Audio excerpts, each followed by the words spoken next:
Hello, Internet peeps, and if you're wondering why we haven't been recording in a long time, is because we were trying to play this really, really long game of Resident Evil called Veronica.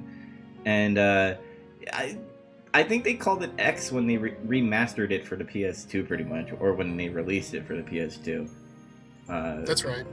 Because the Dreamcast was only Code Veronica. But this is the Nemesis project. This is where we're going to go through all of the main line of Resident Evil games, and we'll mention some games like Resident Evil Gaiden and all that stuff, and even the books and the movies we will mention at some point in this podcast called the Nemesis Project. Yeah. I'm Joe Dubs, and I am with Zac. Hello, Zac. Hello. How you been? You been playing the games, the video games? Mostly Code Veronica lately, but now I got Mortal Kombat 11, so I'm kind of excited to dig into that. Did you play that before?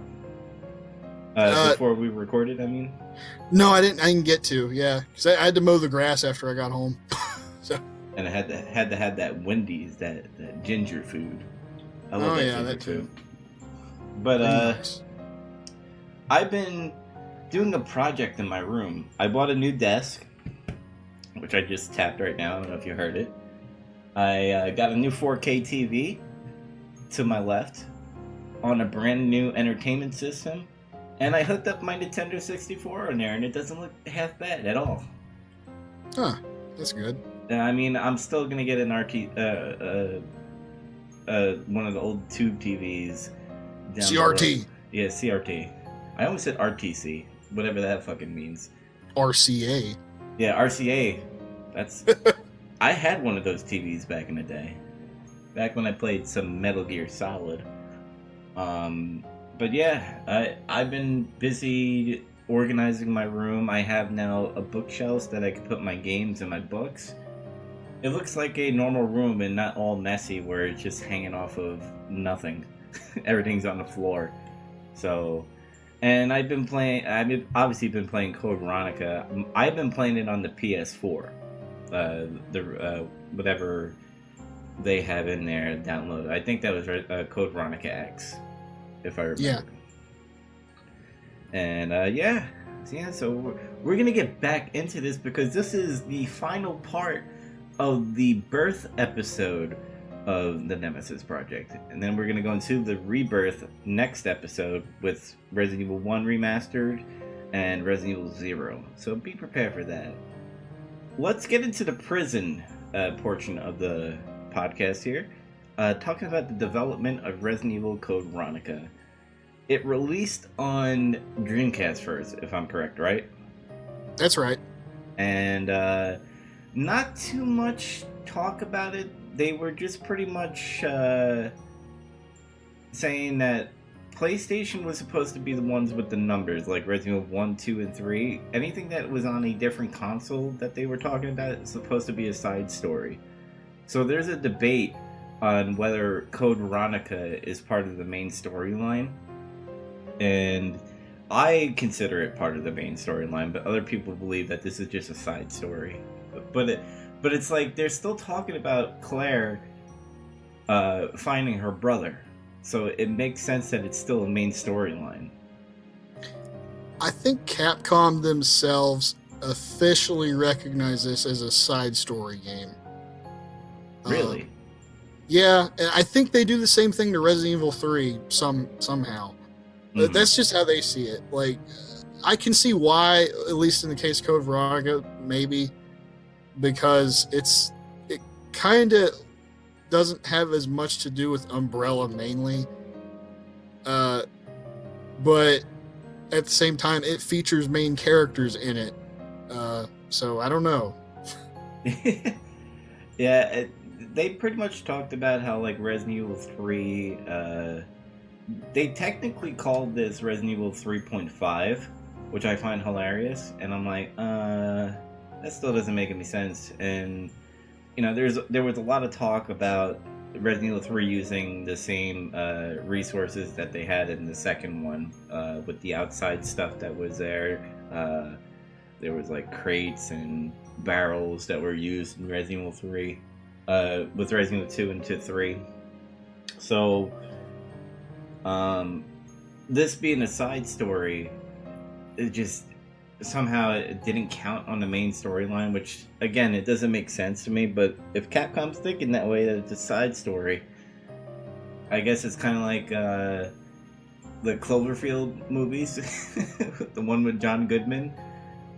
Yeah, I guess. I guess that's what they're trying to go with, I guess.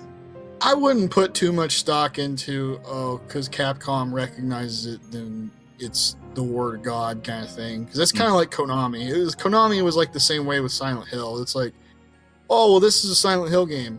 And it's like, look, if you've ever played Silent Hill, you know what I'm talking about. If you played the old games and you look at some of those new ones, it's like, is that really a Silent Hill game? No, it isn't. Like, you know. Yeah, so I don't know. Did you hear any development stories about this that were kind of interesting? There was nothing like a Resident Evil 1.5 or them, other stories that we talked about in the past podcasts.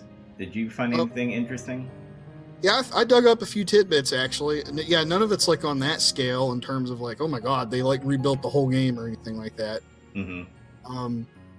Let's see. Like, apparently the game came into concept after Capcom canned the Saturn port of RE2. Oh. And Sega actually asked them, well, like, what do you think about making a game for Dreamcast? And then they're like, well, sure, why not?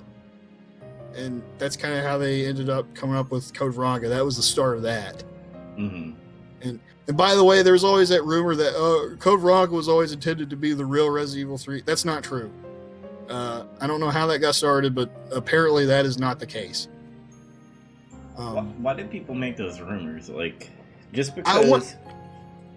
I don't know. I think it was probably just because, it's on the superior platform then, so this must be the real Resident Evil 3. That's all I can think of. Yeah, but Dreamcast was more powerful than the PlayStation, wasn't it? At some point? Yeah. Oh yeah, definitely. We're talking 128-bit system versus 32. Like, if we're just talking the dummy bit stuff, like, you can get real technical and it's still way more powerful than a PlayStation. Yeah, and I read that rumor too.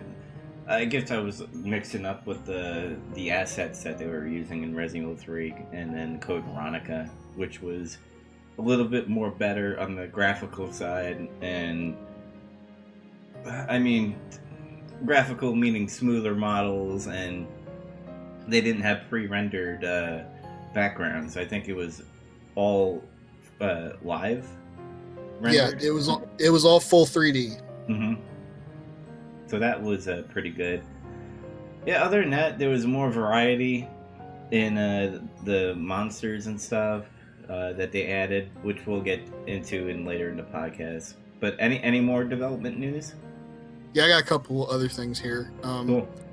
A lot of this is stuff that has to do with, like, I think, like, some of it's pre-production and kind of coming up with the plot and everything before the game comes out. Mm-hmm. Apparently the developers, this guy's name is Noboru Shigemura. He was intending for Jill to be the main character of this game, but I guess he figured out, like, what happened with Resident Evil 2 and 3.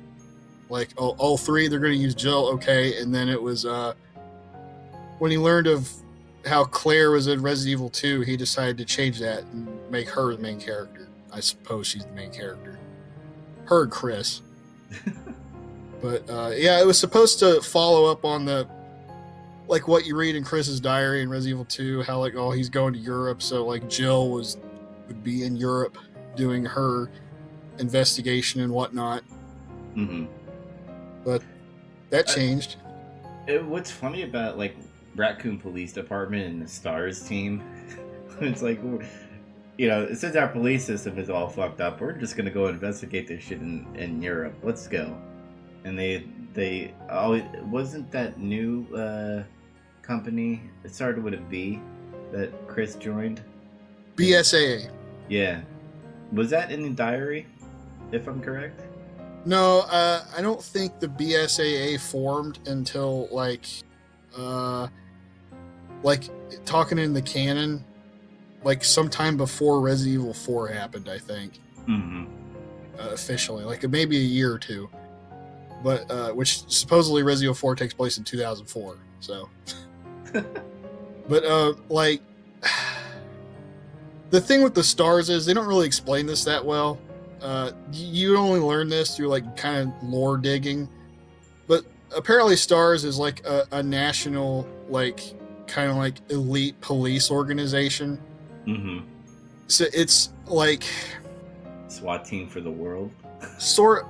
Just for the United States. It's sort of like, in some ways, it kind of reminds me of like the FBI and stuff like that. Mm-hmm. But it's not a federal organization apparently. So it's just a weird Japanese. We made like a special forces police shit, and Japan doesn't have stuff like that necessarily. So it's a traveling tactical team.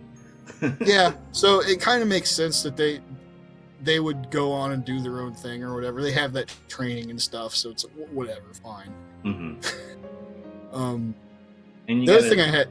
Oh, go ahead. And you got to assume that the STARS members, even if you don't pick up the journals, they read the journals and be like, "Oh, I got to go do this. Something's fishy here with Wesker and all them." Chris is our old partner, you know. Barry. Fucking Barry. What was the other development thing?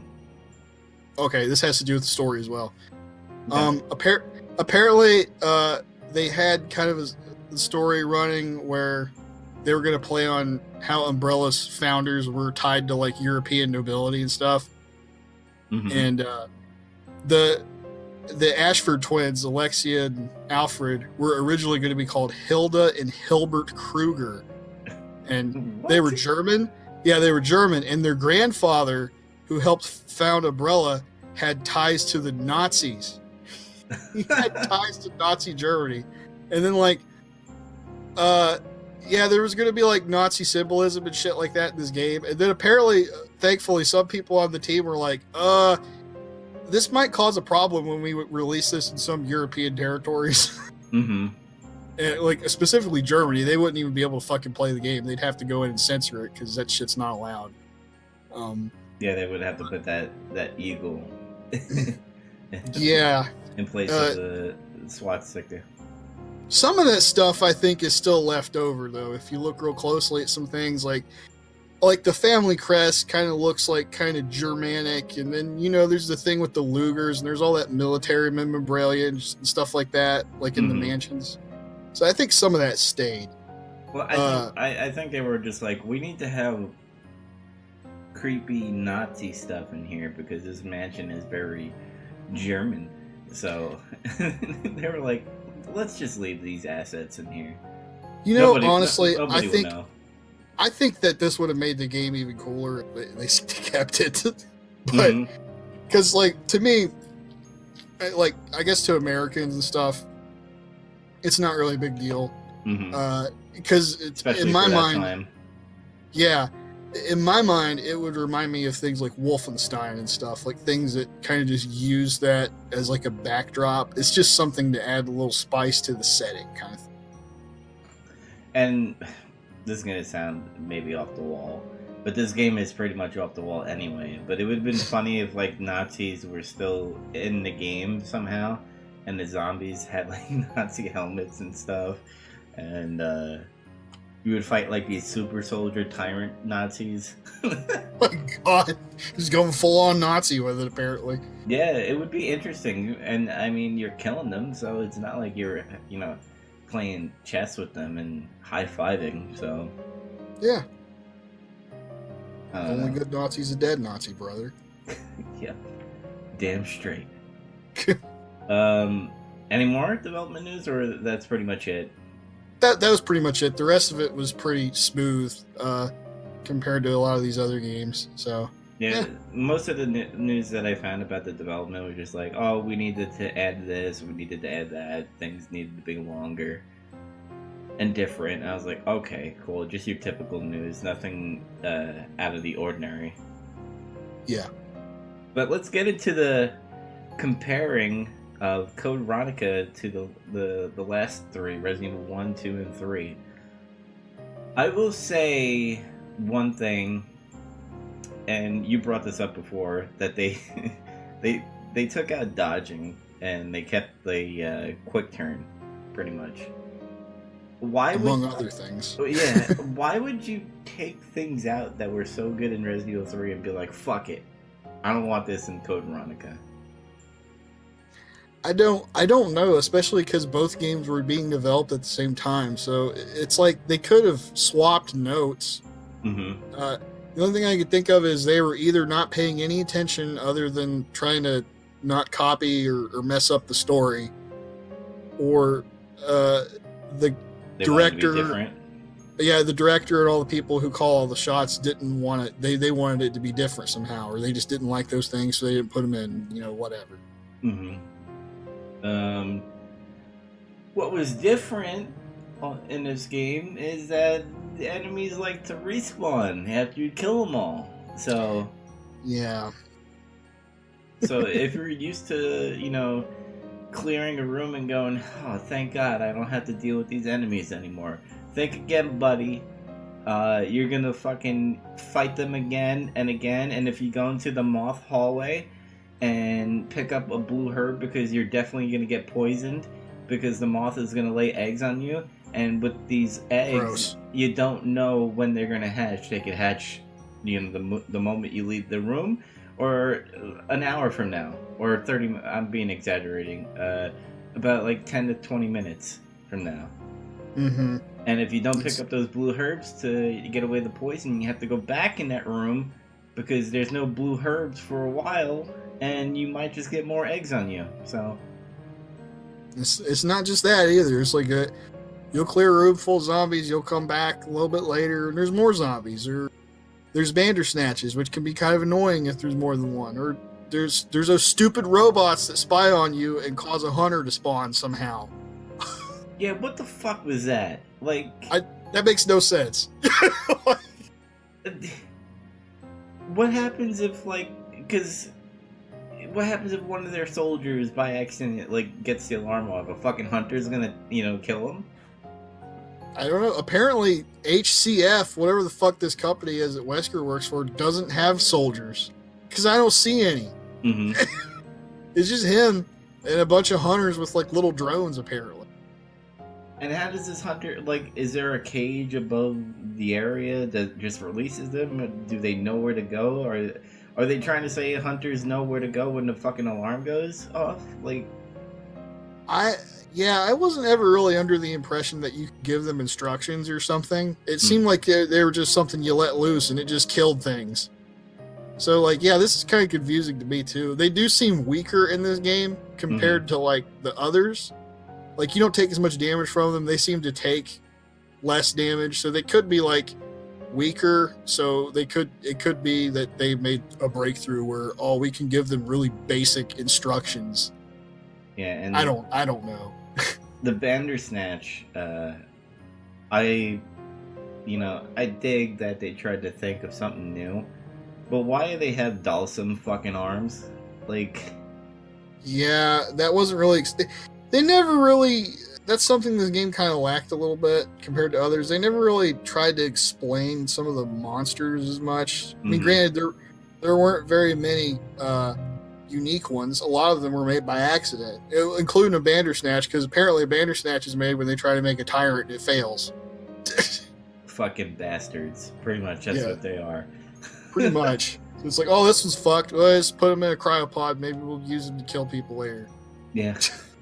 And then, your hunters are like giant-sized frogs. Your lickers are rats.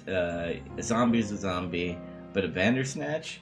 Fuck that. You just Dalsum arms, yogurt-looking motherfuckers. It looks like you melted a zombie and then gave him a stretchy arm. Have you ever burned a WWF action figure that in the 90s and it melted the face? Oh, I was gonna say I burned a John Cena action figure back when no, I'm just kidding. No, I've never done that. But melting the action figure. It's what the fuck? You remember that show Kablam on Nickelodeon? Yeah, I was just thinking of that. I can't remember the action figure's name, the one that's all melted. Mm-hmm. I can't remember it, but yeah, that's what I'm thinking of right now. It's like that, and I was like, man, you fucking kablam. The first, yeah. The one thing that pissed me off is their security system where you had to put all your weapons in a box and go into a section of the map where there's enemies, and you pretty much had to dodge them. I mean, that's me complaining because I'm not really good at games sometimes, but like I was like, how am I going to defend myself? I understand I have to run away, but this is Resident Evil, motherfucker. Give me something. And I kind of didn't really mind that because it kind of challenged you a little bit. It wasn't that bad. I was able to get past it. I don't know about you. Certain times I got past it. I mean, I had to do it because you had to use that 3D printing machine at certain parts. Yeah. And I'm trying to think what else is different. The map is huge. The graphics, like we said, is live dynamic. It's a full 3D game. None of the backdrops are pre-rendered anymore. Like they don't have like a high resolution picture. Lighting. Yeah, there's dynamic lighting, although I think the lighting's a bit weird in some of these areas. It doesn't make any sense. It's weird on the PS4 version too. So it's just part of the game. I don't think they ever fix it. The Dreamcast is like that. So, but it was very foggy. It reminded me of Silent Hill sometimes. I wonder if they were trying to copy a little bit of Silent Hill atmosphere.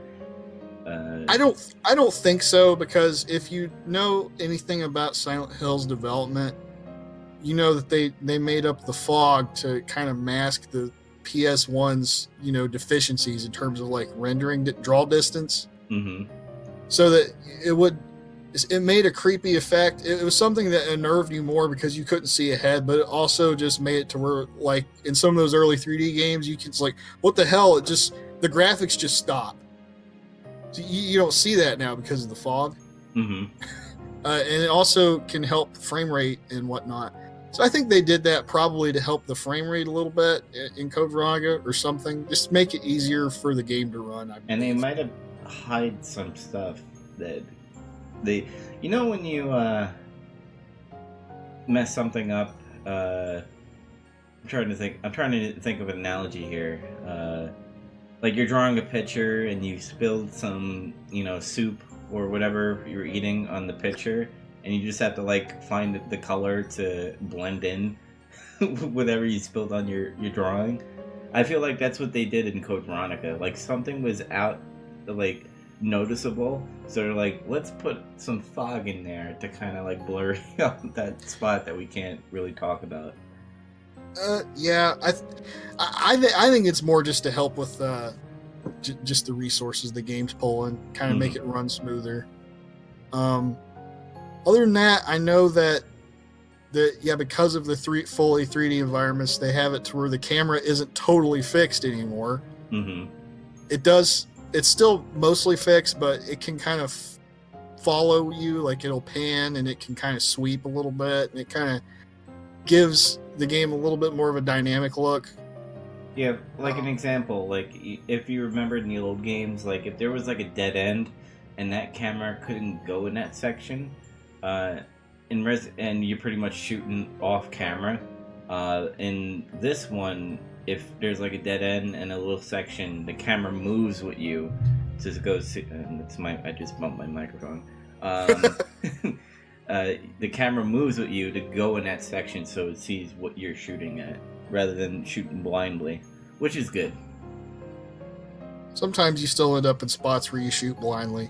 It still happens. Because you want to get these enemies out of your fucking face. Yeah.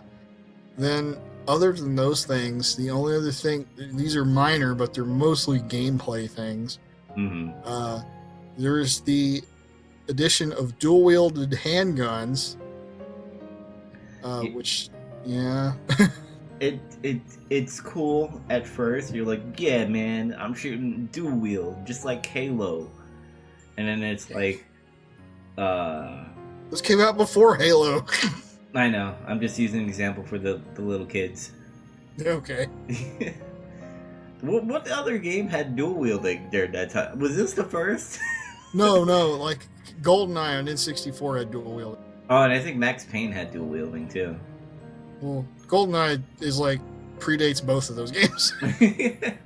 So I think GoldenEye definitely had it. I think Duke Nukem on N64 had it before that came out even. Oh, thank you. I gotta get Duke Nukem for 64 since my 64 is hooked up. Oh yes, it's a sweet one. Fucking- But yeah, like when I found out, oh my god, you dual wield pistols this game, like that's so fucking badass. Yes, you know. And then in practice though, when you actually do it, it's sometimes it can be helpful, sometimes it can be a hindrance. Like if you go into a room full of enemies, it's a target-rich environment. You know, you're splitting your firepower, and you're doing like half as much damage to like two different enemies. They could mob you. And it felt weird how they were holding it too. Yeah, sometimes they held it awkwardly, and then depending on enemies, it could be even worse. If you're in a room and there's like two Bandersnatches, they're gonna fucking hit you a couple times if you're dual wielding pistols. And then, not to mention, if there was an environmental thing, like C4 strapped to his back for some reason. There's multiple zombies that have just C4 packs strapped to them, like fucking Snake put a C4 on their back and they didn't realize it, or something. It's pretty much like they were trying to think of different things to do with the zombies, which I appreciate, because there's a point where you're just like, oh, these are just zombies, it's gonna be easy. But these zombies have fucking C4. Oh, and these zombies have parasites that jump out at you. And these zombos have night vision goggles for no reason. Yeah, and it's just like, holy shit, zombies are fucking hard now again. Which I totally appreciate, but then I didn't appreciate that they respawn them. So it was like a catch-22. Yeah, if you're splitting your aim though, and there's like an environment, potentially mess yourself up too by like prematurely setting off a barrel or something. Like you just go in a room and your immediate reaction is to like go ahead and start shooting, and you're like, oh shit, there's a barrel. You're too late. You're probably going to damage yourself. Yeah, I did that twice. I hit a barrel and I'm like, fuck. Yeah. Imagine having dual wield grenade launchers. Oh shit.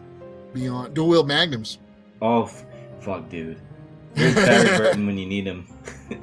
He has this. This kills living things. The only other thing I can remember that is different is the fact that the main characters share the item box together. So that was kind of like precursoring the Resident Evil 0, I'm guessing. Somewhat, yeah, somewhat, but like that's also a problem in this game too if you never played it before. Because if you go in this game and you don't know that, and you don't know that because nowhere does the game tell you that. Not in the manual, there's no fucking tutorial because this is 1999, and like you just play through the game, and then it gets to a point to where you get ready to switch to Chris, but your instincts that you build up from playing these games, you recognize beats in the progression of the game. You get to a point where you're playing as Claire and you're getting ready to switch, where you're like, I know I'm getting ready to fight a boss. So you grab all your shit and you go and you fight the boss, and then you kill the boss, and then you go to play as Chris, and then he's an idiot and he drops his bag full of guns. And then you get to an item box, and then you don't have shit. Yep. You have nothing. Yeah, and there were times where just like I would mess up your inventory management becomes out the window because you're sharing and stuff, and it really bothered me when I first played it back then. When I played it on the PS2, because that was the first time I played it. There's nothing wrong with having that idea in the game. It's the problem that they don't ever tell you that.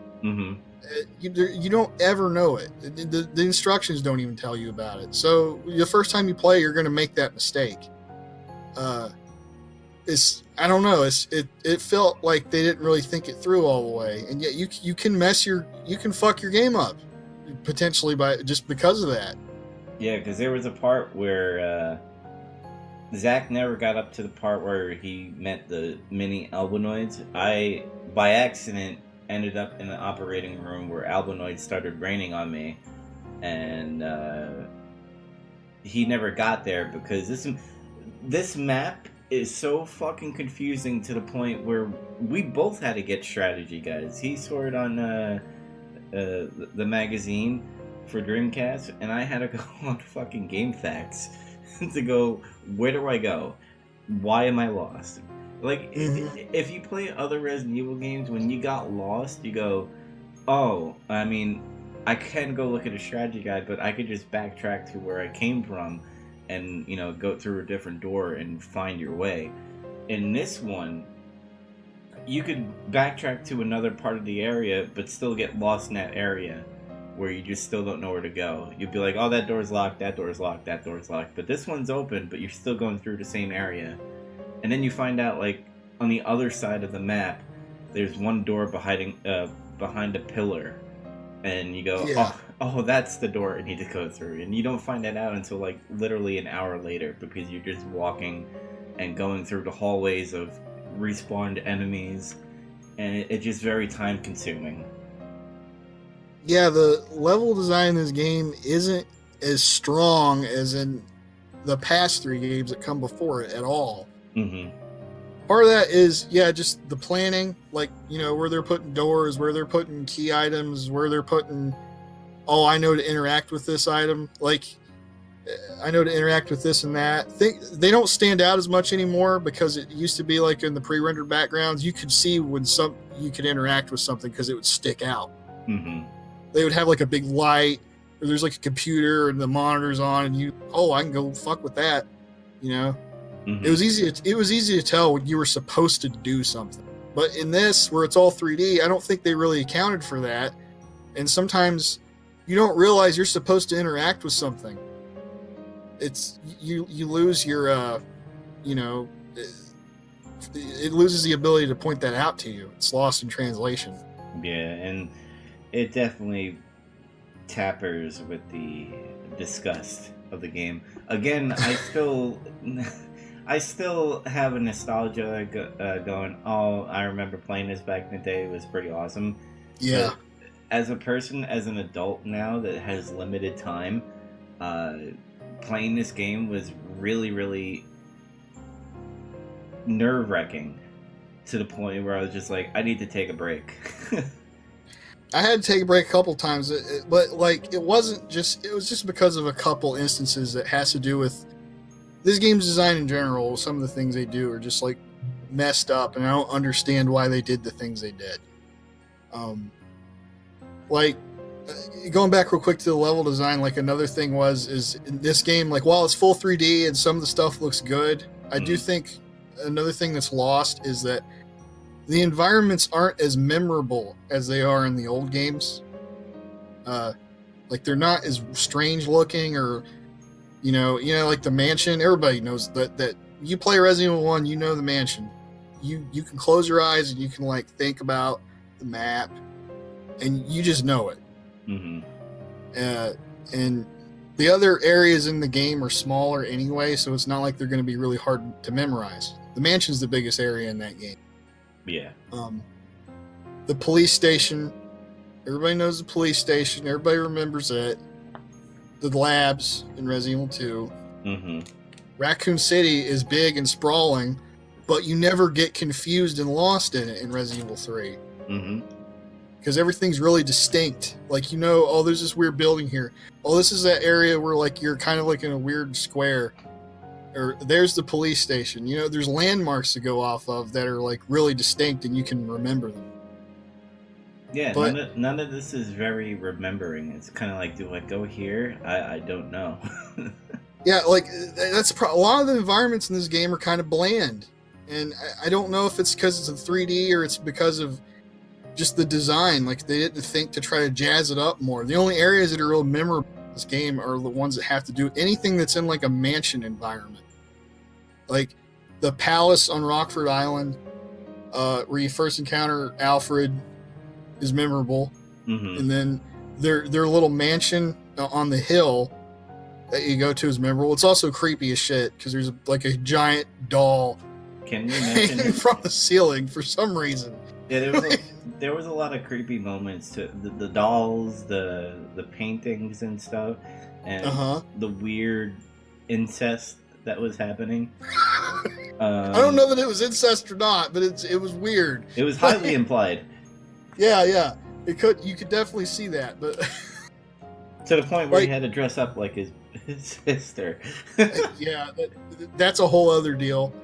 Getting into that stuff, but like, then like the last area that's real memorable is like the copy of the mansion in the Antarctic base. There's like kind of a partial copy of the Resident Evil 1 mansion there. Mm-hmm. It's not exact, but what a mansion. Yeah, it sticks out though because it's kind of weird. It's the thing, like they could have done better to like make the environments more memorable and distinct instead of like there's walls, this is just a building, there's bullshit on shelves here, and I don't know.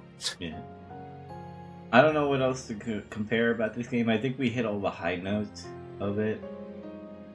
It definitely tried to be different. I'll give them that, but at what cost? Yeah, at what cost? Because there's sometimes it's either they didn't remember some of the things that helps make the game successful and memorable, like, you know, trying to keep the environments interesting, visually stimulating and interesting, or among other things, just like, I don't know, like you should have that reward of when you clear a room, you know it's clear and you spent the resources to make it clear. Yeah, you know, there's that satisfaction, like I did it, you know, I had to spend some resources, but this area is safe. That's not the case in this game. Mm-hmm. Very, I will say we highly judged this game a little harsher than the other ones. Mm-hmm. But again, doesn't mean that we fucking totally hate it, because there are other games that are really, really garbage, but we still have respect for it because we do love Resident Evil. But, you know, it's good to critique the bad ones and still play them. I still like this game. I don't think it's bad. I just think it's flawed. It has a lot of things wrong with it because of the direction they took or whatever. Like, I don't know because there's not a lot of information about it out there. Mm-hmm. But it could have been better, but they did what they did, and this is what we got. Yeah, let's talk about a little bit of writing and voice acting. Oh boy. Voice acting. Steve, fuck you. Yeah. Whoever did your voice was so annoying.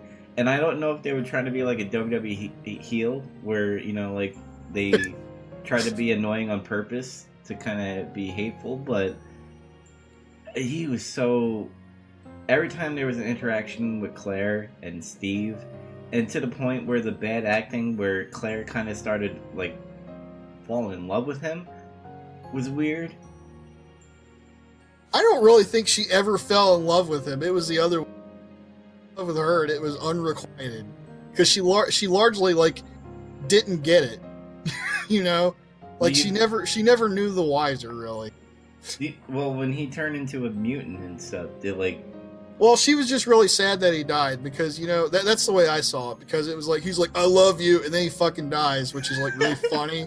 He didn't have the balls to try to say anything to her before, but like, oh, I'm fucking dying, I may as well do it now. Well, I'm this terrible thing, I love you. but like... And Chris is like, we need to get the fuck out of here. He's like, let's go, alright? No, you're not getting with him. I don't approve of this. Yeah. Like a good big brother would say. But like, to me it was just like she was kind of just sad because he died really violently. Like, you know, they survived together. They kind of got on friendlier terms as they went because he stopped being as much of a dick. Mm-hmm. You know, they saved each other's asses a few times. So like, I get that. You know, oh yeah, she could be really upset because somebody just died in front of her.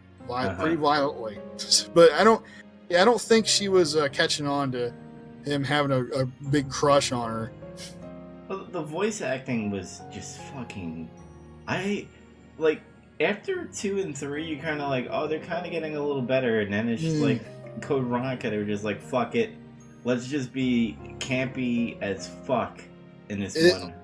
Overall, this game's voice acting is worse than all the other games that come before it, except maybe one. But see, one is weird. It occupies a unique space because it is so bad that it's good. Yeah, it's kind of like The Room. Yeah, see, with this, it's in a tougher situation because like we go from that, and you go to 1 and 2, and it's improving. So like a trend starts where it's getting better, and then we drop off again, sharp. Because like to me, the only people that did a good job was like Allison Court, who plays Claire. She did fine. She did good. Chris was okay. He was serviceable. He was okay. I thought he sounded a little wooden sometimes. And then that guy that plays Rodrigo, the dude that captures Claire and then lets her go, he was pretty good too. Everybody else is god awful. That includes Wesker. Yes, and Alfred with the fucking dolphin laugh. I can do it. Get your ears ready. Okay. That's exactly like how it is. Welcome, Claire, to your doom. Yes, it's like that's him. That's not an exaggeration. That's what this fucking character sounds like. Oh my god! And I remember when this first came out, because this is the part where I was like, you know, Resident Evil 1, 2, and 3 were campy as fuck, too. But this was beyond campy. I was like, what is happening? Why is that guy a dolphin? Why is Albert Wesker, why is he a cross-dressing dolphin? Yeah. Why is Albert Wesker like Terminator? He's not just Terminator. He turns into like a ridiculous like supervillain bad guy. Like there's that part where like Wesker finds out Chris is on the island. He's like, "What? Chris is here too?" And then he decides to send hunters after him with drones. Then he does the evil laugh. I'm like, what the fuck? He was he was Neo before Neo. Oh my god! It was just like, what the? Why is Wesker like Wesker just did like an M. Bison laugh? That's what he did. It's the wrong game, guys. And then there was like a one of the boss battles where you're fighting Alexia on the stairs. Yeah. And I was like, why is her feet turning fire? like where she walks, there's fire because she has pyrokinesis all of a sudden because of viral shit. I don't know. I thought Wesker's mutations made more sense at least because like when you learn like what happens to Wesker, which it was like an extra thing that came with Code Veronica X or some shit. There was it's called the Wesker. Explains what happens like because like back when this game was new, everybody's like, "What the hell? Wesker's here. He died." You know, it didn't make any sense. So they explained it in this little additional thing that he apparently injected himself with some kind of virus that activated when he died, and it successfully like mutated him. But he was able to like keep his humanity for the most part, other than he has cat eyes now. So technically, he's like Alice in the movie. Actually, that could have been where they got that. Probably. Like Wesker's he's just enhanced. He's like faster and stronger than a normal human. And they go way over the top with it. 5. Yeah, so definitely like this game, I was like, it's starting to get a little weird than usual for a Resident Evil game, and especially with like it was kind of leaning towards a lot of action, but still being the same survival horror that is in 1, 2, and 3. So it didn't go too far. Like, even though 4 is a good game, but it didn't go that far yet, which obviously they do at some point. Yeah. But yeah, the voice acting and the writing, the lines in general in this game were just garbage. Don't worry, Claire. Your knight in shining armor is here. Yeah. Like, my God, like what the fuck? Like that was a Resident Evil 1 worthy line, but like it doesn't have the luxury of being Resident Evil 1. So it's just really annoying in this game. Everybody talks weird except for Claire and Chris and Rodrigo. They're like the only seemingly normal people in this game. But Steve, no, he was just God. he was trying to get Claire's heart, and Claire just pretty much friend zoned him to the point where he became a mutant. It's funny because at first he like doesn't want anything to do with her. He's like, "You only slow me down because you're a girl, eh? Take off, hoser." You know, because he's also really Canadian, by the way. Oui, oui. Not French Canadian, just Canadian. Yeah. But like, yeah, she pretty much tells her to take off, eh? And it's really funny because like, actually, that's like a terrible idea because she has like, he wouldn't know this, but she has fucking experience in this kind of situation already. And you're a girl. Girls don't allow to be here. Get away. You know what happens is more often than not, she ends up saving his ass and taking care of his dumb ass. Like, it's pretty much, she's on another babysitting mission, except instead of a child, it's like a fucking, like, teenager man baby or some shit. So you see SJWs? Fucking Capcom did it before it was cool. They're the hipsters of making men look like idiots. Well, I mean, some men are idiots. Just flat out, this guy would be one of them. Mm-hmm. So, like, that's just a fact. People are stupid. Claire is strong as fuck. Yeah, I mean, I always thought she was an example of a good, strong female character that's not, like, strong, you know? Mm-hmm. But, like, there's that, and then Alfred is, like, fucking off the rails ridiculous. Like, he's got that voice, and then he apparently has multiple personality disorder, and he cross-dresses to that point where he has a split identity. Mm-hmm. And that is really funny when it happens. It made me laugh out loud with the scene where it's revealed that happens. Yeah. And because he attacks them, like they're standing in a room or some shit, and he's standing up on top of a bed or something. And he jumps down, he's like, ah! And he like tries to get them. And then like, I don't know, like Steve kicks him or some bullshit. Then he like lands in front of a mirror and he sees himself and he has like lipstick on and eyeshadow. Mm-hmm. And it's like he's shocked. And he's like, he realizes what's happened, and then he's like, ah! And he like runs out. Like it's literally that's the scene. Mm-hmm. This guy is the antagonist, and he's a fucking joke. Yeah, he's the main bad guy pretty much. He's pretty much the main bad guy for like half of the game. Mm-hmm. And then Alexia comes in, and she's boring. It's just like, she seems like a fucking anime villain, but she's not as well executed as an anime villain is. Like a stereotypical, that's kind of boring anime villain. Because she's all like, oh, I want to like, I'm going to rule this world. I'm going to recreate it in my own image and shit. Blah, blah. And she like hates people, and she's like a sociopath. It's whatever. That's what Resident Evil does that kind of pisses me off a little bit. Is like they have these people that have a little more powers than usual and go, I'm gonna change the world. And then we kill them. It's like, well, it used to not be like that, though. That's the thing, because it's like that's the point I was getting ready to make. Is that I'm going to say something kind of controversial, I think, mm-hmm. which is like you said, you thought Resident Evil 2 and 3 were pretty campy. I don't really think so. There's some camp elements left in them, but you can take their stories more seriously. Yeah. But like 1, pretty campy. That's undeniable. That's part of the appeal to it.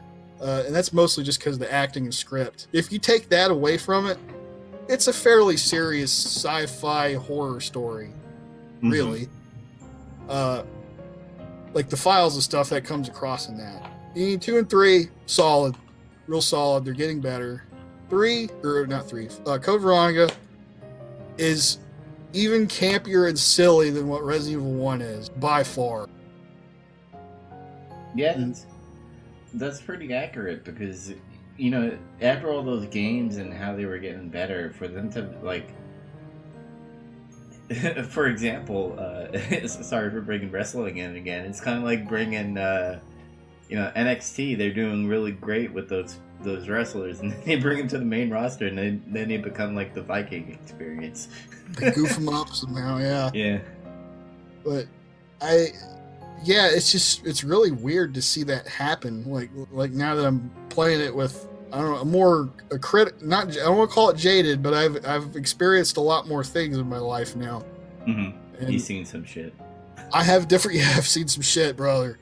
But I have different levels of expectations for things in general now, and I'm like, I love this series, but like now I still like this game. I still think it's good, but this is an area where it fails really big to me. Is the story and the writing.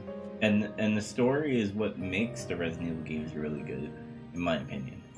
It does. People joke, like, oh, there's a story, Resident Evil, fuck cares about that shit. But like, I mean, you need it. That provides the backdrop for like everything that you're doing. Mm-hmm. And what's really funny though is when you learn that when they went to make this game, this might lead into like what you were saying about how like you found out that they were trying to do different stuff with this game. Apparently they let the game's writing get handled by a company called I think it was called Flashpoint or something.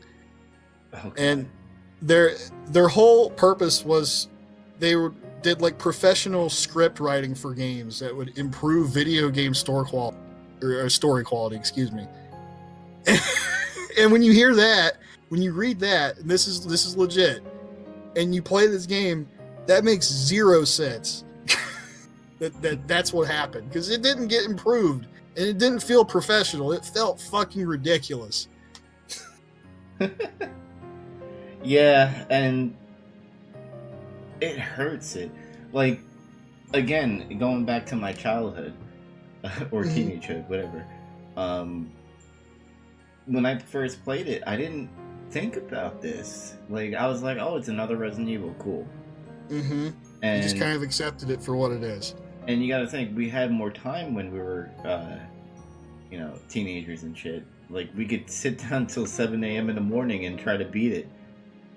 When you're an adult, it's a whole different story of trying to quickly beat this game to the point where shit's getting in your way and the story's kind of like tiring you out. But like, I get it. He's a cross-dresser dolphin sounding guy. So like, it didn't catch my attention, and kind of giving you foreshadowing. This might be ranked low for me, which we'll get down there later in the final countdown. Oh yeah, it's definitely not in the top 5. I'll tell you that. No, not for me either. Mm-hmm. All right, you ready to move on to the Wesker report? I'm ready. I'm sorry I ranted, but like I felt like it was important. No, we had to get that out of the way. Yeah. Now this is going to be a little bit quick because there's a lot of things I don't like about it, and very few things that I do like about it. So I think we're going to be pretty quick on these sections. Different versions. So you had the Dreamcast, you had PS2, and I believe they re-released it on PS3 and PS4. Did they do Xbox? Original Xbox? No, there was a GameCube version. Oh, you had a GameCube version. It was also X. Code Veronica X was the PS2 and GameCube version. Mm-hmm. And like the difference between those is apparently some cutscenes and stuff couldn't make it in because of deadlines, and so they called it the complete version. I think that's what they called it in Japan. Mm-hmm. And they brought it here as just X. Like all it is they add like maybe 10, 15 minutes worth of cutscenes to the game, something like that. And there's a part where you have the boss fight with Wesker, and that's pretty much it. Yeah, the boss fight wasn't that great. Yeah, I've played both versions, and to me there wasn't enough different about X, and I thought the Dreamcast version looked better, and plus to me it's still a Dreamcast game. That's what it was for. It was what it was intended to be. Yeah. Let's talk some bonus modes in there. So obviously battle mode did a comeback. Mm-hmm. And you could play as Claire, Wesker, Chris. I think there was 2 versions of Claire. I think there was 2 versions of Chris, I think. And then you had Steve where you could use the Luger. You had to unlock Steve with a puzzle in the game, which was interesting. Yeah, that little pull-out drawer puzzle. Yeah. Uh-huh. And That was a character I just didn't care about. No, nobody really likes Steve. Nobody really likes him. Mm-hmm. So, and if you got an A rank on the game, you got a rocket launcher. there was also in battle mode you could unlock the first person mode too. Oh yeah, I watched a video of that and I was like, ugh, it looks so gross. It's a bit strange, but I played it. It's interesting to play. It's not bad or anything because it still has the auto aim and stuff. Mm-hmm. It does make it a little awkward when you fight certain bosses, but it's kind of neat. It's a neat little novelty. Nice. Yeah, the rocket launcher, because I did get an A rank on it when I was little. So Yeah. I remember playing that and be like, oh, let me go through the game again, and I did, and it was a lot more easier because you had a rocket launcher. And I believe what's up? Oh, go ahead. Oh, you go ahead. No, the battle mode, you get like a linear launcher or something like that, and it was like they shot blue plasm or something. It was weird. Yeah, I was gonna say I thought they should have put the linear launcher as unlockable using the game because there wasn't a rocket launcher. That kind of took the place of it. Mm-hmm. And I thought it was cool because it's like, oh, you use a little sniper scope and then you shoot, and it blows them away with like a plasma bolt or something. Yeah, so I will say the unlockables were, I mean, I appreciate that they were there, but nothing worthwhile now for me to go, I need to get the ranking so that I can get those unlockables. I just didn't care for them. For now, but like back then I did. So it's I like playing battle mode just because it's kind of a no strings attached mode that you can play in this game, and it takes away a lot of the annoying things about the game, and like especially after you've played it already and you're familiar with it again, and its quirks and all that. Like it's kind of fun just to go around and just mow enemies down and not have to worry. It's kind of a stress relief exercise in this game. Yeah, I mean, it's unlockables. I mean, were there any costumes that were unlockables? I don't remember. No, other than that alternate version of Claire in battle mode and stuff. That's it. That's weird. Yeah, usually they have costumes. What the fuck, Capcom? Couldn't give us costumes? I don't know. Yeah, that's there's another thing that, you know, that's been in every game, and then it's not in this one for some reason. Yeah, it's weird. Let's move on to some good side stories or journals or diaries that you found in the game. Did anything pop out at you? I kind of like the little story with Rodrigo. That's I don't know. I felt like it did what it needed to do, which was like, oh, that's the guy that captured you. It turns out he's not a huge asshole. Mm-hmm. If you play the game correctly, you can find some medicine for him to ease his pain, and you know it helps him out, and then he gives you a lockpick, and that enables you to unlock some other shit later. He's a cool cat. He's a cool guy. He just dies horribly anyway because that warp eats it, vomit, kill it with. So, he was like, we're gonna die here, so Claire, you're free to go. If you don't give him the hemostat, you just find him dead as Chris. He's just like laying in that fucking dirt or some shit. He's like, oh, this guy's dead. It's like really unceremonious. Other than that, the file I like is the one where you find the file for like the island physician or some shit. Is like a doctor. Mm-hmm. And it turns out this guy is insane and he loves to torture people, and he has a torture basement. And he talks about how him and Alfred love torturing people together. It was just so off the rails crazy that it was like actually kind of entertaining. Other than that, I thought it's weird. There was a torture basement in this game. I mean, you know, the police chief built a fucking torture basement in his office. Mm-hmm. He built a secret passage with a medieval torture basement. He wanted to stuff people. Chief Irons must have went to fucking this place and been like, man, I need this in my office. And then yeah. built it. Umbrella just attracts crazy people, apparently.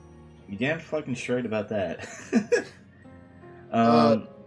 Yeah, other than that, that's all I had. Yeah. For the most part, I thought the rest of them were just kind of meh. Yeah, nothing really came out. I mean, the only journal I kind of liked was, and it's strictly nostalgia, that you found Hunk's report where he's like, we need to transport this this strand of virus and stuff. Can we do it at this time? Thank you. It's nothing really big in any way. Oh yeah, I forgot about that. Yeah, where like you find the file. I mean, I found it. I just forgot that's what that was because it was just. It's so nonchalant. It's just like, hey, we're gonna transport this thing. Okay, great. Mm-hmm. You kind of learn that. Oh yeah, Hunk trained at this facility. So. Yeah, and I was kind of like, oh, it's Hunk. I remember that guy. And then like the other like diaries and journals and stuff, I was like, oh, boring. Who gives a fuck? Oh, this guy's weird because he's a fucking cross-dresser. Okay, cool. Like, I kind of noticed that by hearing him talk and look how he looks and his obnoxious dolphin laugh that he does. I failed that. I'm never trying that again. I'll do it for you. Don't worry. Okay. Just let me know when, and I'll do it. Cool. I think the other scene that I liked was pretty much when Steve dies. Makes me laugh for some reason. Because I hate him, I think. Because I cheered so loud when he died, and I was like, finally! And I don't know, I thought it was pretty cool that he did turn into like a mutant and stuff, but at the same time, he was still acting like a bitch. And I was like, good for you, die.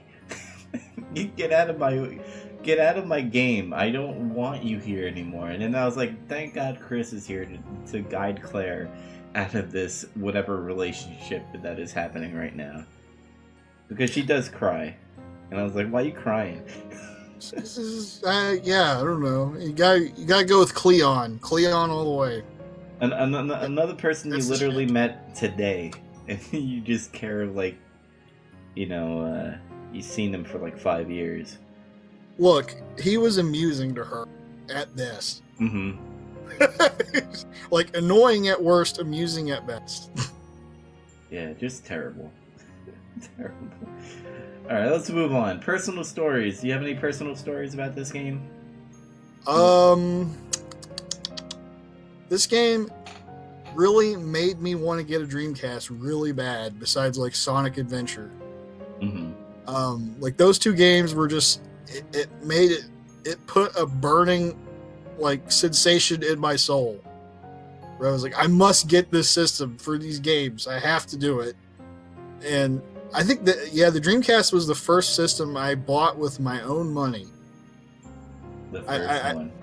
I saved allowance for it and everything, and I bought my own.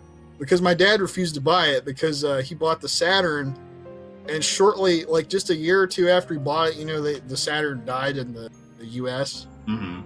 And that always left a bad taste in his mouth. He's like, I'm not buying any more Sega shit after that. Because, I understand, because, it's like he's working. And the Saturn was expensive. It was like $400 when it came out. What was the Dreamcast? How much did they cost when it came out? Oh man, I think they were like $200 or $250. They weren't that much. Man, very, very cheap. Mm-hmm. Yeah, and that was next gen too. It was a next gen console. God damn it! Now, they're talking about like PS5 being like $400 or $500 or something like that. That's normal now, though. Yeah. That doesn't really. It's when they say like 600, 700. That's when you start getting worried. Yeah, like PlayStation 3 when it was like $700 when it first came out. $599. God damn. Yeah, nothing really personal about me. I just picked it up at Blockbuster. And Blockbuster. Yeah. Back when, people used to rent games now. In real life, not in the fucking system or a Redbox. I wish we still had Blockbuster. Dude, there's one Blockbuster that's still alive. I think it's like Indiana or something like that. It's in Utah. Utah, yeah, it was one of those Midwest states. Um, it's people buy shit there, dude. Like they still go there, and I'm like, just bring it back. See what happens. I think Because I think there could still be like a brick and mortar for like renting movies because people want that experience still, where you can just like go to the video store and browse, and then like just rent it. Just people still want that experience. oh, I just hit my microphone again. I'm sorry. I'm sorry. Hitting the mic. A little side rant here. Because I got a new desk and everything. The thickness of the desk, the clamp of my mic arm doesn't fit on the desk. So I have it ghetto rigged on some type of tripod that is not supposed to be for a mic. Might have to look into an alternative or something. Yeah, I'm looking to get like a broadcaster headset, pretty much. Yeah. But anyway, like, rant on like Blockbuster now. I like when I rent stuff on PlayStation and like I rent it for a day, it doesn't feel like I rent it. It's weird. Like you don't. It feels like you just threw money into like the ether, and then you were able to do something for like a little while. That was it. Yeah, I just hate the convenient stuff. Like I think we need this. I think we need to get out of our house, people. I think we need to go to like a Blockbuster, converse with social society, and be like, hey, sir or ma'am, can I rent this game or movie? Is this movie good? Like now it's like I have to go on Twitter and be like, is this movie good? And then people be like, you're an idiot. Why you want to watch that movie? It's so gay. And I'm like, dude, I just want to watch a movie. Can I just watch a movie? I like how you said, I hate convenience. You heard it here, folks. But it's making us dumb. I think, there's that argument about like all the shit, the social media and stuff, and it stunts our social interaction, and it generally makes everybody more anxious and depressed. I kind of believe that. That's why I don't really get too into that stuff. So I want you guys, our fans that listen to us, and even you, Zach, I want you to go to a restaurant. And you probably, in your group of friends, you guys probably talk to each other at a restaurant. But just to look at other tables. I want to say at least 75% of the people at the tables are looking at their phones. And casually, sometimes, saying something. It's weird. Yeah, and it is weird. It's like people are zombies, dude. And oh my god. And you said it. People are zombies, brother. Oh, I made that pun in the Resident Evil podcast. Oh boy. But yeah, that's my side tangent. Bring back Blockbuster. I don't even care if it's Blockbuster. It could be fucking a mama papa shop that is doing like renting movies and games and shit. That would be pretty cool. But then again, people just be like, oh, I could just get it out of a rent box. Why go to a fucking computer and shit? Or a robot telling you what to do. Have a person tell you if a movie's good or not. Cinemassacre Video, brother. That's what you got. Do you watch the Cinemassacre channel that much, the AVGN channel? Sometimes, not religiously. Have you seen the videos where it's called like I don't know. He has like a series of videos where it's like him and some of his buddies that just talk about a movie or something about movies. And the set is like set up. He's got like a room in his house that's set up like a video rental store. I shit you not. See, that's interesting. And it's like the whole gag with the series of videos is that these guys come to the Cinemassacre Video rental store and sit around and talk about a movie. Those were the days, dude. You might like that. You should check it out. Like I've been watching them recently. They're pretty good. Yeah. And that's my personal story. I rented that Blockbuster. And it had almost nothing to do with the game. Yeah. Well, the thing was, I was like, I didn't know this game was out. Like, I never looked into news besides getting the GamePro magazine sometimes and going, oh, there's a game coming out? That's cool. All you had was printed word, and if you had the internet, you had that too. That's not if like your dial-up speed loaded the fucking pages too. Yeah.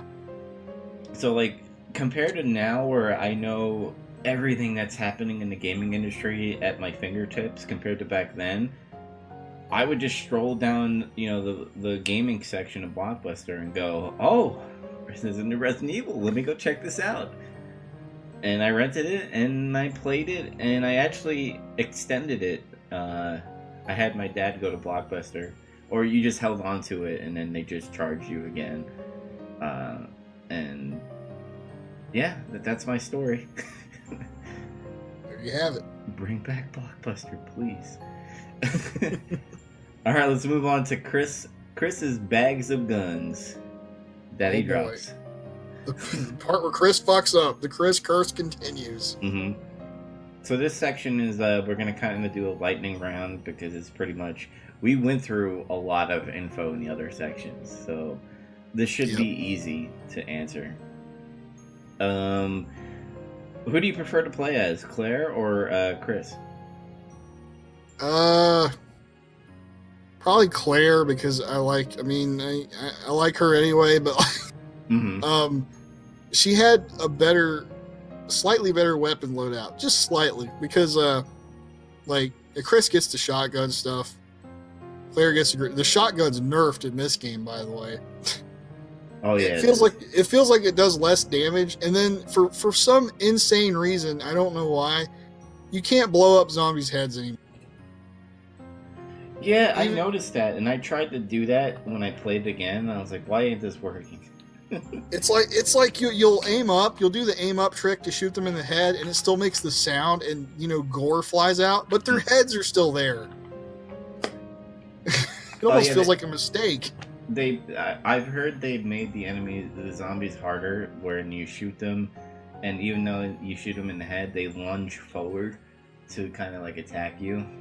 Yeah, they lunge more in this game. Some of them move fast too, actually. Yeah. But like the Magnum doesn't even do that. The Magnum won't even blow their heads up. But you get the bowgun stuff, but Claire's handgun's even more interesting. She has like this special Beretta that only had like a limited run where it could shoot in like 3-round bursts and shit. You can get the upgrade for it, and that's cool. But Chris just has like a Glock, and you can upgrade it, and it's called enhanced handgun after that. But god damn it, I couldn't tell it was enhanced at all because there was no difference. I feel like this game, they just kind of like, we need to fuck with our fans. They mastered the other games, now let's just throw a curveball at them. I tried so hard to be able to tell if there was actually a difference in this gun being enhanced, and I couldn't. It seemed like it did the same damage. It didn't pierce enemies or anything like that. Hit multiple enemies or something. It was the same. Yeah.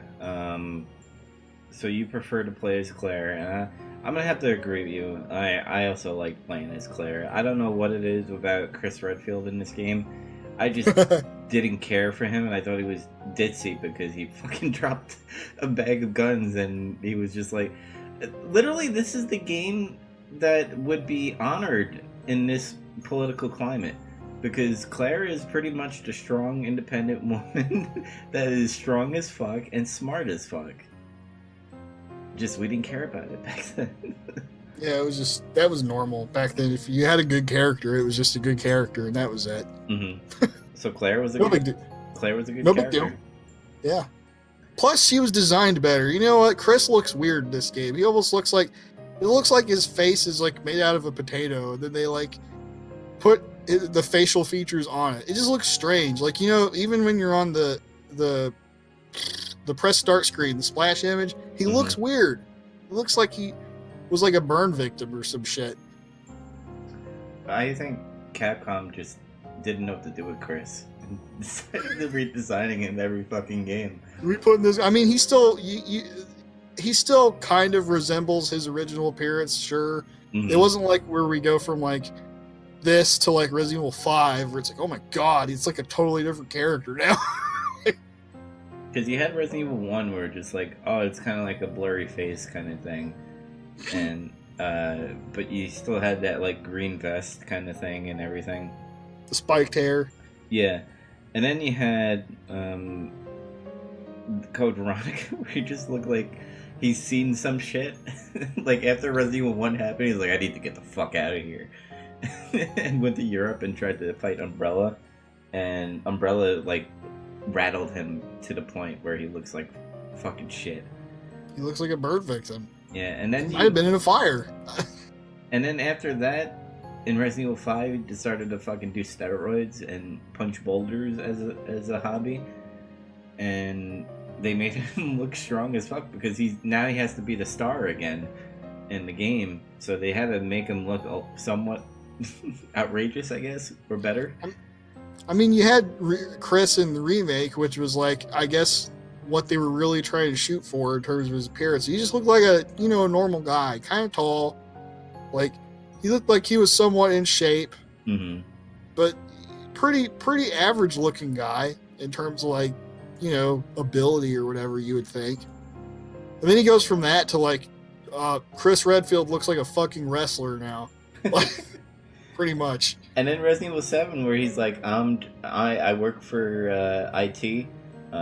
Make sure you put in a ticket for this problem. Bob Redfield, here, take this gun. Wait until we get to that game, because I do love the game itself, but again, it's like Code Veronica, where they were just like, hey, Cloverfield? Let's make a movie with John Goodman being in the bunker in the Cloverfield universe. And that's how I felt about that Resident Evil 7. It was just in the universe. Let's put Chris Redfield in there. It's a strange game in terms of that. In terms of like where it's supposed to sit and like all that stuff. I have no idea. I don't know. All right. What's your favorite boss? Because I don't have any of them, so I'm gonna tell you which one I like. Hate? No. I'm gonna tell you which one I enjoyed. Okay. It's funny. Boss. I don't know, because like to me, honestly, none of them really stood out. I guess the only one that was like interesting to me was Alexander Ashford at the end of disc 1. Because if you're smart and you're not a dummy and you pick up the sniper rifle, that makes it interesting, because it's like, oh my god, I have a sniper rifle in a Resident Evil game, and you're like looking through a scope. It's just kind of crazy. Like it's like a moment you never would really think would happen in one of these games. And it made it kind of unique for that. And it wasn't It wasn't a really frustrating, annoying boss either. It was just like shoot him in the heart a few times if your aim's good, and you kill him. Yeah. You ready for mine? I'm ready. Lay it on me. The adult Albanoid. Because you literally do nothing. Pretty much. Yeah, you could just skip him if you wanted to. You could just take a little bit of electrical damage. Like you don't even have to fight him. You just got to get the item and get the fuck out of there. I killed him just because I wanted to kill it. I wanted to. So. I did the pacifist thing. I was like, oh, got what I needed. Bye. And just the other bosses were just tedious and to the point of not being memorable at all. The final battle, I just didn't feel like it was final at all. I'm like, oh yeah, I'm fighting Alexia, cool. And like it felt really annoying and cheap because it just kept spawning all these little, I don't know, bug things that would like impale you with like weird tentacles, and then she would vomit poison on you and then hit you with a tentacle, and there's just like 3 things attacking you at once all the time. It was just frustrating. Like when you face the tyrant in Resident Evil 1, you feel accomplished. You're like, oh man, that even though it was a short battle, like shooting that rocket launcher at the tyrant was satisfying.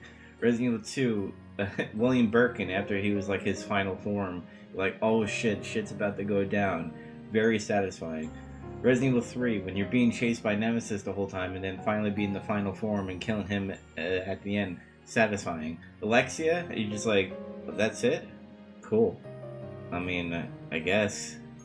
Sure, I guess that's okay. I just didn't feel satisfied at all. I'm like, thank God it ended, I guess. But but I guarantee, like, teenage me was like, fuck yeah, Alexa, die, you bitch.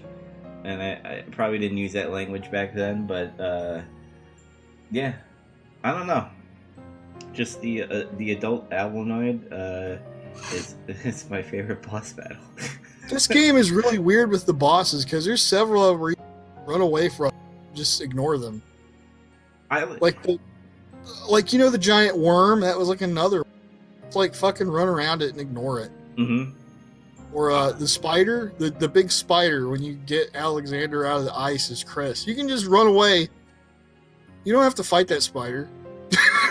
It's crazy.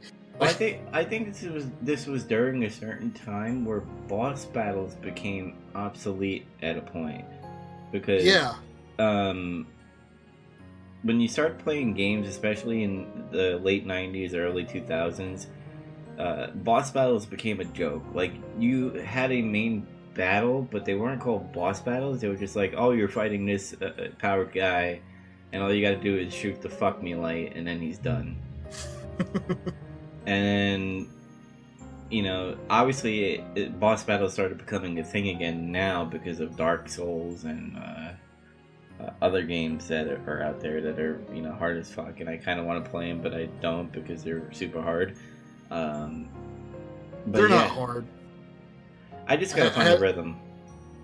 That's what it is. I've had a few buddies kind of school me on it. Really, what it is, more patience and keeping your focus and not giving up. Mm-hmm. Is what it is. Yeah, so like playing this game, because I like boss battles where you're trapped in a room with this thing and you need to kill it in order to advance. It's scary. It's like when you play the first game and you're stuck in that room with Plant 42. Mm-hmm. It's like, oh my, what the fuck? And it's like this giant monster. It has like a bunch of tentacle shits flying around everywhere, and it's vomiting poison at you, and you're stuck. You have to fight it. Or when you're playing Super Metroid, and then you go into a certain area where there's a boss, you have to fight it in order to advance.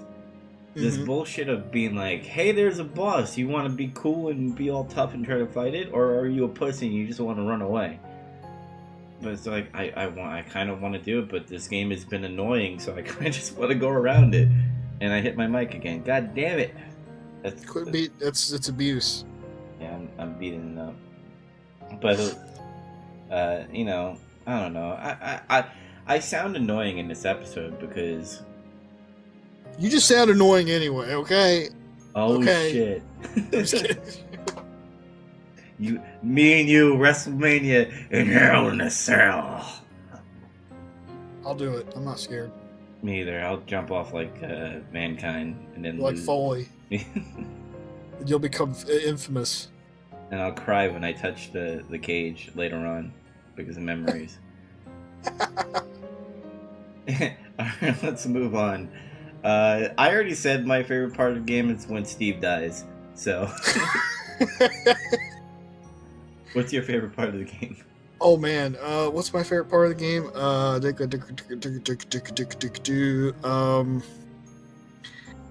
Honestly, I think this might be cheating because I have two. I think. I like the part where Alfred discovers that he's a multiple personality cross-dresser. And the dolphin? I haven't laughed that hard in a long time. and then my other favorite part of the game is the opening cutscene. Because it's just really cool. Oh yeah, I forgot to mention that. Like, that was a big thing, a positive thing, I'll say, compared to other cutscenes that we've seen in the franchise. Yeah, it was like some John Woo shit. Yeah, like Claire was like running through like an umbrella building. You don't know where it is. Just she's in an umbrella building, and like they're trying to get her. Umbrella's trying to murder a college student, and apparently she's murdered several of them back though. And like she's getting chased by a helicopter. It's like blowing the building all to hell, and there's like a cool part where it slow-mos, and then she like shoots some flammable shit and kills like 20 people. It's crazy. It's honestly insane for like what happens in Resident Evil. That's crazy, but I can't help but like it because it's so cool. It's the perfect analogy of the Department of Education chasing after a college student to go pay their loan. That's the student loan department's trying to get her. Yeah, that's what it is. You need to pay your loan. Fuck you. But yeah, I'll say that's one of my favorite too. I'm gonna cheat. I'm gonna copy. I'm a copycat. I'm gonna say, yeah, that cutscene was rad, and that was my favorite part. So you have that, and Steve dies. So for me, you have to put footage of that in of the cutscene if you can. Oh, I will. Yeah. Favorite weapons or weapon? I only have one, and it's the crossbow, because that was like the main attraction to me for me in that game. When I first played, I was like, oh, you get to have a badass crossbow, and they kind of advertised it a little bit in everything that Claire was in the magazine and stuff. They're like, oh, here's this badass crossbow, and then you shoot it, and then it's garbage. Well, it's garbage until you get the explosive powder. Mm-hmm. And then you make the explosive arrows, and you do some Rambo shit. You're like shooting guys with explosive arrows. It's cool. Yeah, so that's my favorite weapon. What's yours? Oh, I do like the, even though they're somewhat unwieldy, I like having the dual pistols. Okay. Specifically the Uzis. Those kind of mitigate like when you split your firepower because they're full auto. Mm-hmm. Other than that, probably the Beretta, just because it's cool. And when I looked up information about that gun, it's just really. Sorry, I coughed. It's okay. I had a cough. You're just ruining the audio of this.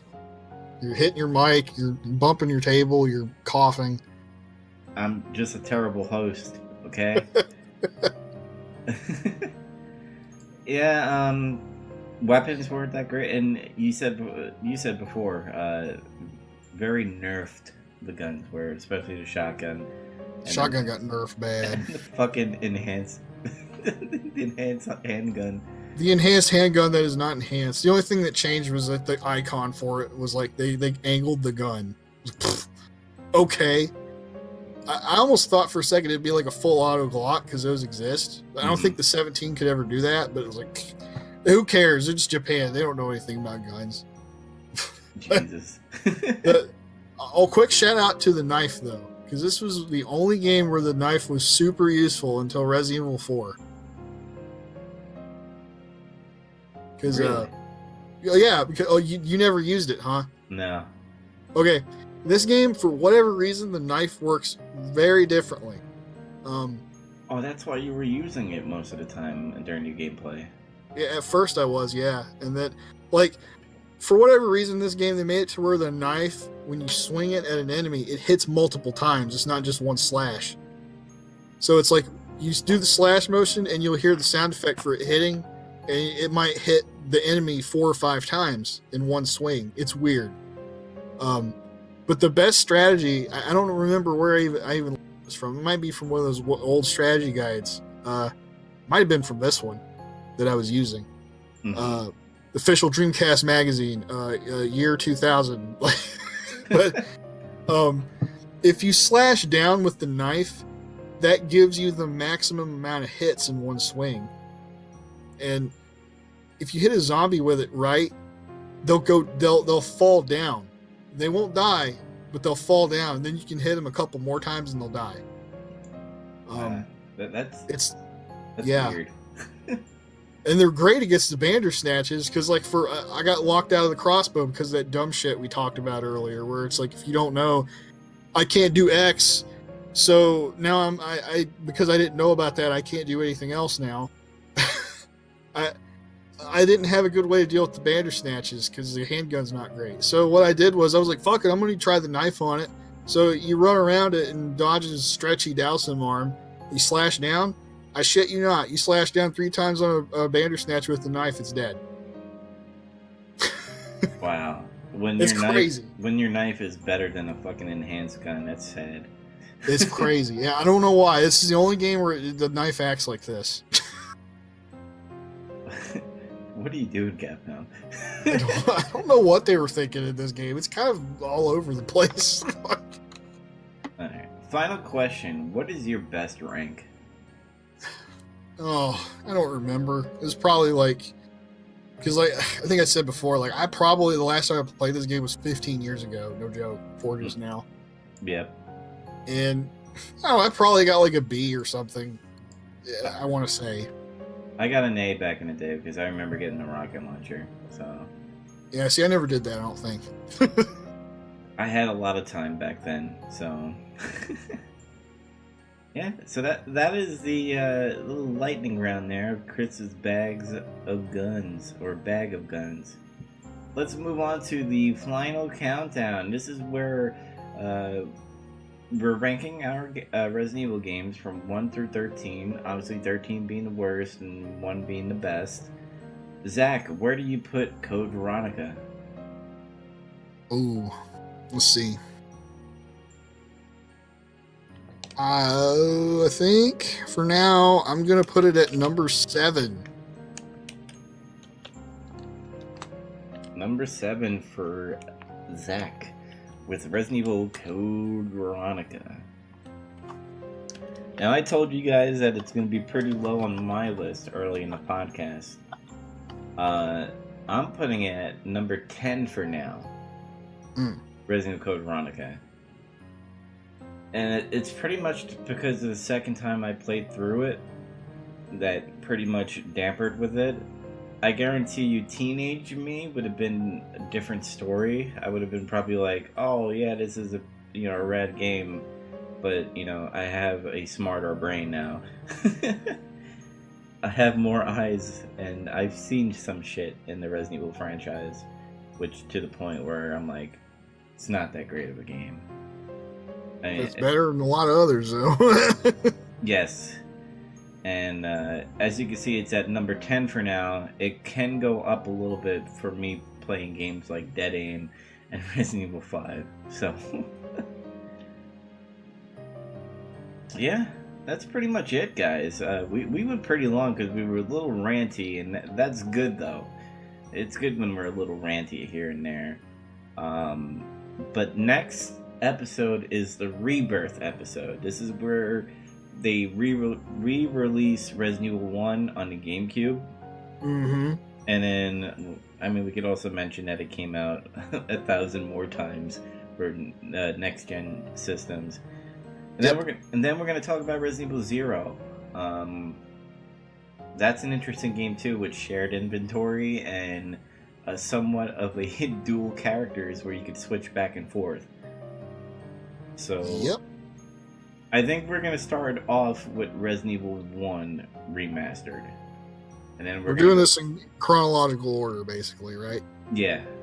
Yeah. So we're gonna do that, and then Resident Evil 0, and then I think that's one of the shorter episodes where it's only Resident Evil 1 and 0, and then we're gonna go into like the Survivor and all the interesting games. Even though I forgot what I named that section of the episode. You called them the bad games. Yeah, the bad games. I should have changed it, but whatever. I'm gonna keep it. I call them side games. Yeah. Because they're all like, kind of like off to the side. They were like weird little detours the series took. Mm-hmm. Zac, are you gonna be streaming any of these games? Oh, I'll definitely stream Remake because that's one of my favorites, and I'll try to stream 0 too. I don't know what version I'll either because I own the original GameCube copies, but I also have them remastered in HD for PS4. Yeah, and I have it for PC. Mm-hmm.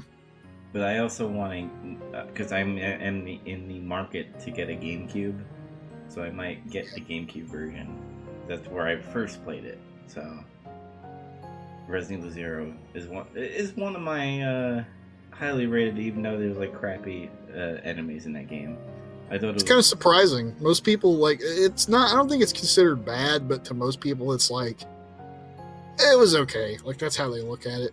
Yeah, it's not memorable. It's memorable to me on a personal level because I had a GeoCities Resident Evil fan club website, and me and my friend did artwork for the Resident Evil Zero. So it touches me on a personal level. But yeah, so you're gonna be streaming that. I'll probably stream Resident Evil Zero. I don't know if, because I've already done Resident Evil 1 before, but I could try to do it again. Since we could have more different versions and stuff that we could do. Yeah. Is there any side projects you're working on besides streaming stuff? Are you doing any reviews or... I don't know why I said reviews, but like anything for YouTube or stuff? Yeah, I did do reviews. Yeah. The retrospective? Not really. Not right now. I've always got ideas thinking about, but I haven't really gotten around to really crystallizing them yet, so to speak. Mm-hmm. Cool. I'm actually going to be working on the Nerd Review website. I kind of want to make it more into a... it's going to sound bad, but like a magazine, like an IGN or GamePro website, but still be different. I don't want to be just like them, but nerdreview.com is pretty much anything nerdy, from wrestling to gaming to movies and all that jazz. Even tabletop games like D&D. It's where people, post stuff like reviews, and I know my friend does a lot of B-rated horror movies that he does reviews on, if you want to check that out. Our podcast is located on Podbean, so if you go to novnetwork.podbean.com, we are located on there. We're also on Spotify, motherfuckers. So if you search Nerd Review Network, we are there, the Nemesis Project, and also alongside with Big Trouble Little Podcast and Escape from SideQuest. And we're also on iTunes if you search Nerd Review Network. So make sure you go there, you give us a listen, and you give us some feedback. Tell if we're doing good or bad, or if you hated me hitting the mic and coughing into the mic. Tell me if that bothered you. Just like how I hit the mic again. I did that on purpose, though, for you, to make a comment. But other than that, everybody, I think we're going to end the episode. We're at an hour and almost 40 minutes. So until next time, everybody, I'll see you later. Keep it classy. Damn straight.